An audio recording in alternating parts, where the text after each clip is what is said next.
ఖమ్మం జిల్లా కురుక్షేత్రాన్ని తలపిస్తుంది. వెలుగుమట్ల భూ నిర్వాసితుల 2 వారాల పోరాటంలో జాగృతి అధ్యక్షురాలు కవిత ఎంట్రీతో ప్రస్తుతం ఆ పోరాటం ఉధృత రూపం దాలుస్తోంది.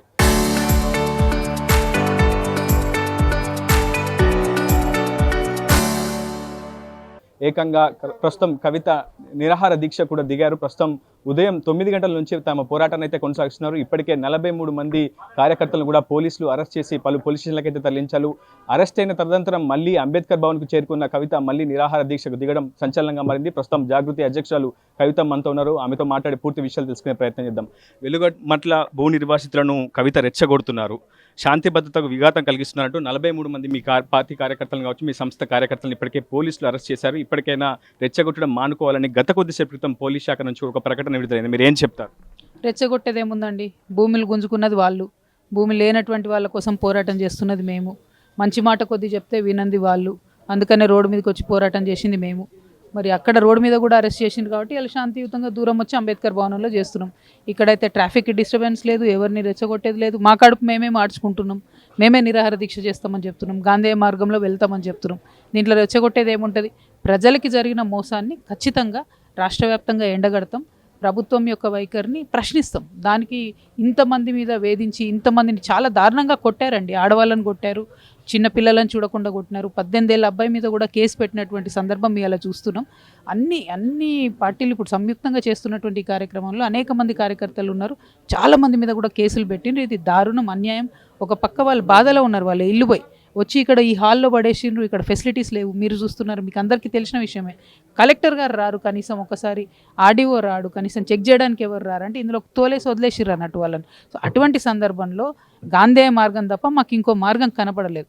సో వెలుగుమట్ల అనేటటువంటి మా ఊర్లో ఉన్న నష్టానికి గురైనటువంటి మా ఆడబిడ్డలందరూ కూడా అండగా నిలబడడానికి ఈ నిర్ణయం తీసుకున్నాం. నేను రెచ్చగొడితే రెచ్చిపోవడానికి వాళ్ళ అమాయకులు కాదు, వాళ్ళు బాధితులు, బాధలో ఉన్నటువంటి వాళ్ళు.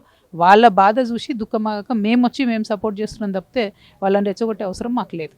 వెలుగుమట్ల భూముల్లో చాలా పెద్ద ఎత్తున ల్యాండ్ గ్రాబింగ్ జరిగింది. దాని వెనుక కోట్ల రూపాయల లావాదేవీలు నడిచాయని ఇప్పటికే పలువురిని పోలీసులు కూడా అరెస్ట్ చేశారు. ఈ అంశంపై భూ నిర్వాసితులు కూడా అనేక ఫిర్యాదులు పోలీస్ శాఖకి ఇచ్చినట్లు కూడా పోలీస్ శాఖ అనేక ప్రకటనలు విడుదల చేస్తుంది. సో దీని వెనుక ల్యాండ్ గ్రాబింగ్ చాలా పెద్ద ఎత్తున జరిగింది అనేది ప్రధానంగా ప్రభుత్వం కూడా చెప్తుంది, పోలీస్ శాఖ కూడా చెప్తుంది. సుమారు 250 కోట్ల రూపాయలు విలువ చేసే ప్రభుత్వ భూములు తాము రికవరీ చేయగలిగాము. ఇది ఒక అతిపెద్ద విజయంగా ప్రస్తుతం ప్రభుత్వం కూడా భావిస్తుంది.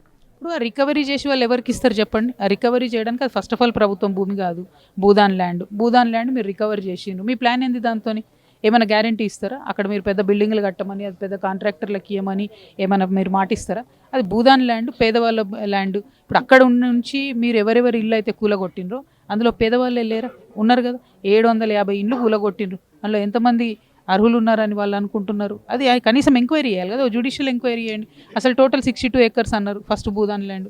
ఎక్కడ పేపర్ మారిందో తెలియదు, ఆ 30కి వచ్చింది. ఇప్పుడు ఆ 30లో కూడా ఇంకా 4 ఎకరాలు తక్కువ ఉన్నది అంటున్నారు, 24 ఉందంటున్నారు. అందులో ఉన్న పేదవాళ్ళందరినీ బయటపడేసిండ్రు. ఎందుకోసం, ఎవరి కోసం క్లెయిమ్ చేస్తున్నారు ఆ ల్యాండ్ని? వాళ్ళ మొత్తం చెదును చేసి రెడీగా పెట్టారు. ఏ ప్రాజెక్ట్ కోసం, ఏ ప్రైవేట్ వ్యక్తుల కోసం చేస్తున్నారు చెప్పాలి. అందుకే మేము సింగిల్ పాయింట్ ఎజెండాతో నిరాహార దీక్ష చేస్తున్నాం. ఈ వెలుగుమెట్లలో ఎవరైతే ఇల్లు మీరు అక్కడ ల్యాండ్లో తీసేసిండ్రో అదే ప్లేస్లో మళ్ళీ వాళ్ళకి బిల్డింగ్ కట్టి ఇవ్వాలి, వాళ్ళకు ల్యాండ్ ఇవ్వాలి, బిల్డింగ్ కట్టి ఇవ్వాలి. ఇది ఒకటే సింగిల్ డిమాండ్. ఎందుకంటే పేదల భూమి పెద్దలకు ఇవ్వడానికి లేదు.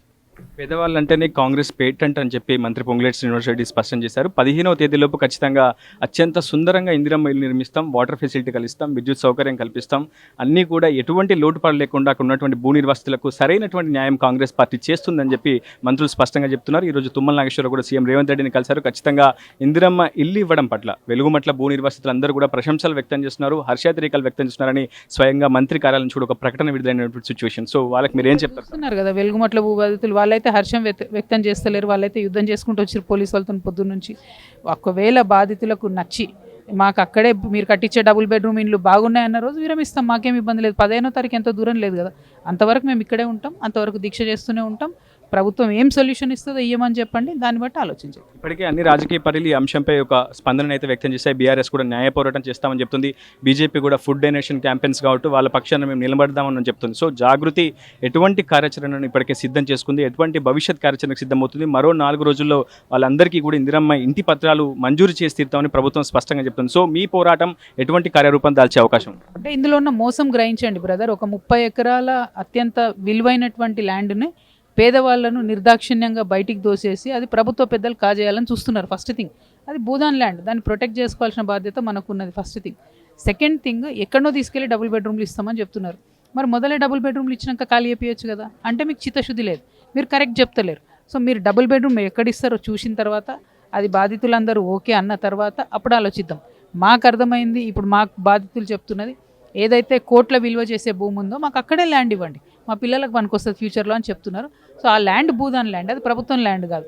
ఆ ల్యాండ్ తీసుకొని నువ్వు ఏం చేస్తావు, ఎందుకు తీసుకుంటుంది అసలు ప్రభుత్వం? ఇప్పుడు అది చెప్పడం లేదు చూడండి, ఆ క్లారిటీ లేదు. ఎందుకు తీసుకుంటున్నారు అసలు, వీళ్ళని ఖాళీ చేయించాల్సిన అవసరం ఏమొచ్చింది? అదే చోట పేదవాళ్లకు ఇల్లు ఇవ్వాలనేది మా ప్రధాన డిమాండ్. దానికోసం ఫైట్ చేస్తాం. కార్యాచరణ మీరు చూస్తున్నారు, నిరాహార దీక్ష చేస్తున్నాం, మేము చేస్తూనే ఉంటాం. ప్రభుత్వం కరెక్ట్గా డెసిషన్ తీసుకొని పేదవాళ్ళకి ల్యాండ్ ఇచ్చేంత వరకు సేమ్ ప్లేస్లో ఇవ్వాలన్నది. గత కొన్ని గంటల క్రితమే మీరు అరెస్ట్ అయ్యారు, మళ్ళీ పోలీస్ బలగాలు చాలా పెద్ద ఎత్తున దిగుతున్నాయి, మళ్ళీ మీరు అరెస్ట్ అయ్యే అవకాశం ఉంటుంది. సో ఎటువంటి సిచ్యువేషన్స్ ఎదుర్కోవడానికి నేను సిద్ధమా కవిత? ఇప్పుడు ఇది అన్యాయం అండి, ఇక్కడ అరెస్ట్ చేయడానికి ఏం లేదు. నేనేం చేస్తలేను, ట్రాఫిక్ డిస్టర్బ్ చేస్తలేను, ఎవరినేం అంటలేను, నా కడుపు నేను మార్చుకుంటున్నా. సంయుక్తంగా నేను కానీ విశారదన్ గారు కానీ ఇక్కడ కూర్చొని ప్రజల పక్షాన్ని శాంతియుతంగా మా బాధ ఏదో మేము చెప్పుకుంటా ఉన్నాం. ఇక్కడ అరెస్ట్ చేయడానికి ఏముంది? ఓకే చేశారనుకోండి, ఎక్కడ అరెస్ట్ చేస్తే అక్కడ కంటిన్యూస్గా నిరాహార దీక్ష కొనసాగిస్తాను.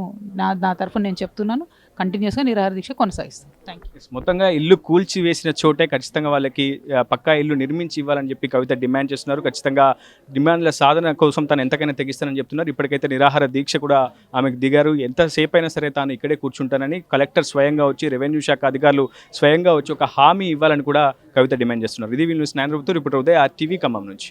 Local to global news at your fingertips. మీ చేతిలో ఒక ఆయుధం. Download R TV app. Media legend Ravi Prakash is back.